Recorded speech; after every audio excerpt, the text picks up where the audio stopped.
The blood stops flowing through your veins.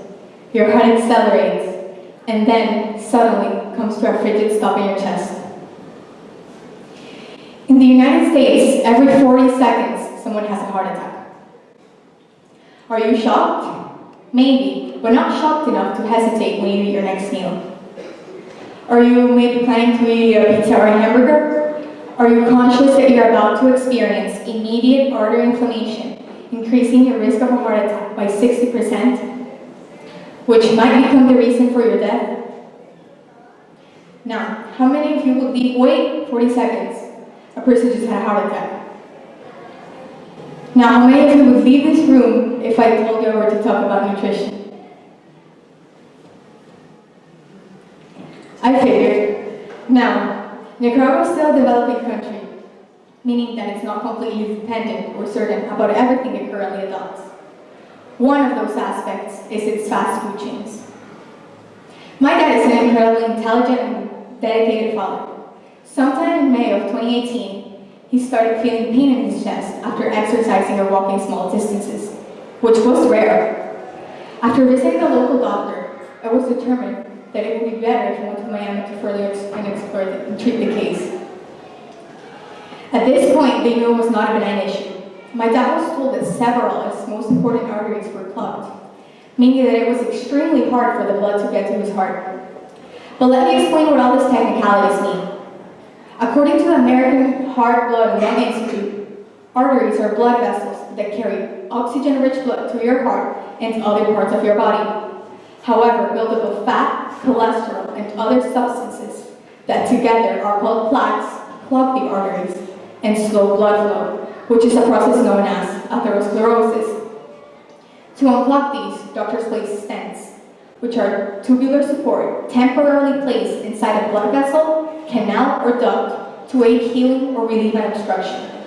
Nevertheless, if the damage is too serious, bypass surgery is the sole option, which is an open heart surgery where a surgeon uses blood vessels from another area of your body to repair the damaged coronary arteries, which are the most important ones.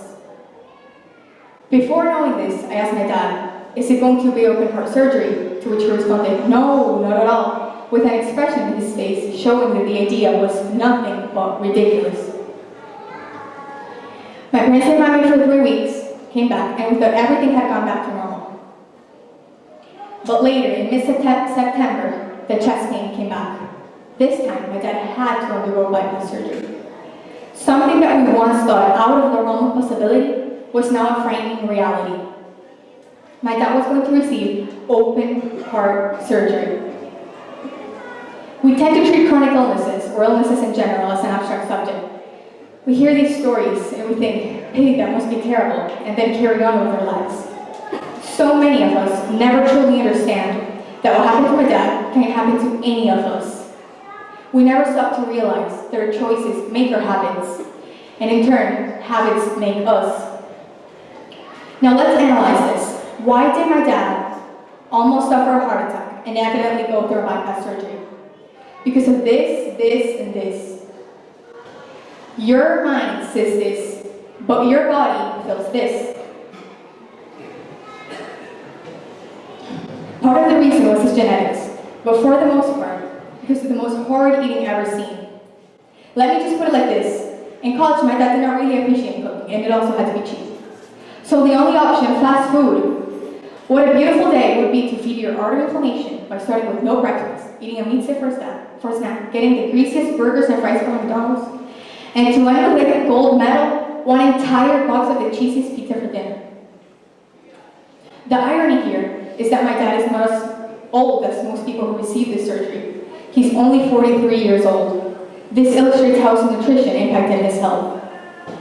It all goes back to the choice, the decision on what is better for us. Decisions shape who we are. They constitute what we do and why we do it. They shape who we really are. They shape our personality and our habits. Now that was only my dad's story, but did you know that 1 out of every 4 deaths in the United States is caused by heart attacks, of which obesity has been the major factor? Now let's analyze this. The food industry is driven by marketing. one that fools you to buy any kind of product. How many of us have gone into a store and seen a Burger King ad say 30% less calories in our fries and immediately think, oh well, I'll get them, they're healthier now. But if you really get close and read the details, it says 30% less calories than McDonald's fries. This shameless marketing is producing a variety of consequences in the structure of our society.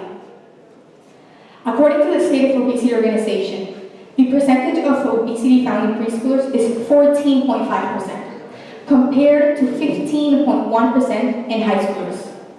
Does this not sufficiently illustrate how it is the youngest generation, the ones suffering the most from this eating habit epidemic? How is it possible that the ratio of obese children to obese high schoolers is the same? It is when children are young that they start to form habits that will stay with them forever. The older children get, the harder it becomes to convince them and teach them about self-care if they have already grown accustomed to a certain lifestyle. An article on brain development stated that a young child's daily experiences determine which brain connections develop and which will last for a lifetime. The amount and quality of care, stimulation, interaction during their early years makes all the difference. The exponential increase of the brain size during this phase makes it increasingly relevant for healthy habits to be formed. But why do we continue to indulge in fast food if we know that it's detrimental for our bodies? Because that's what most studies have shown, and it's because most people have the wrong idea about nutrition. Most of the parents from the following study expressed that they had been convinced by ads from the same fast food chains to buy from a particular restaurant. The University of Connecticut's Rudd Center for Food Policy and Obesity made a study consisting of 800 parents who had bought Burger King or McDonald's in the past year. 91% of parents surveyed in 2016 said that they had bought a meal for their child at one of the 4 largest fast food chains in the past week, compared to 79% in 2010. It's all about habits and those that have been created in our generation towards fast food consumption. Warren Buffett once said about habits, the chains of habit are too light to be felt until they are too heavy to be broken. The habits towards fast food are already in place, but they will soon become too heavy to change them. Of course, you might be thinking, oh no, I ate fried chicken yesterday, I'm dead now. But no, that's not the case. Rare consumption of these foods is not bad. The problem begins when its consumption becomes sustained rather than rare. On a bigger scale now, the fast food industry makes a global income of $570 billion, with 200 only in the United States. The success in this industry is also leading to financial success in the medical industry. As more people suffer from obesity and intense consumption of high sugar and high fat foods, more medications are needed to treat them. Did you know that for a bypass operation, you can pay up to $700,000? So let's see this with numbers. For 3 fast food meals a day, a person will spend $12. That times 365 is equal to 4,380. And that times 30 years is equal to $131,400. Compare this to what you have to pay for any operation. It's conspicuous that the amount of money you have to spend recovering is far greater than that of what you spend indulging in unhealthy practices. But why should you care about everything I'm telling you? Why should you care about the prevalence of fast food and how it affects health? Let's come to a smaller and more relatable scale now. The United States is a developed country, meaning that its enterprises, which encompass fast food chains, are much more developed and numerous. On the other hand, Nicaragua is a developing country, meaning that its enterprises are also in the developing stage. Most of the countries in Latin America are exposed to heavy influence from the United States, as people from there invest on practices that originated in the United States. Because of this, the amount of fast food in our sector has increased. A According to the McDonald's Nicaragua website, the number of McDonald's in 2000 was 1. Now it's 7. Other franchises include Pizza Hut, Carl's Jr., Subway, Quiznos, Buffalo Wings, Carl's Jr., among others. In Nicaragua, another type of fast food is the traditional food, such as fritangas.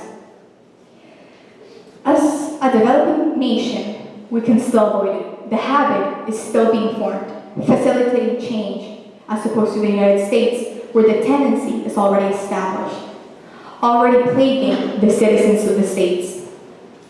In Nicaragua, 30% of the population lives in extreme poverty. Fast food is evidently a viable solution as it is low cost and easily accessible. So how can we change this? First, it all comes with culture. Consciousness about how marketing by corporations is trying to drive our food consumption the wrong way is the first line of defense. Then, awareness on what a healthy diet should be and its implementation in our daily lives. Reducing the consumption of fried foods, fast foods, red meats, and sugars are general guidelines. Increasing the consumption of fruits, vegetables, of white grains, and white meats are easy to remember pointers to develop our food habits. Every time you do something in your life, think about the effect it will have, because it will definitely affect your life.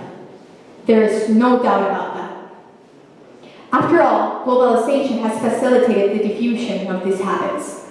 Many of them, such as the mass consumption of fast food, are not the ones we should adopt.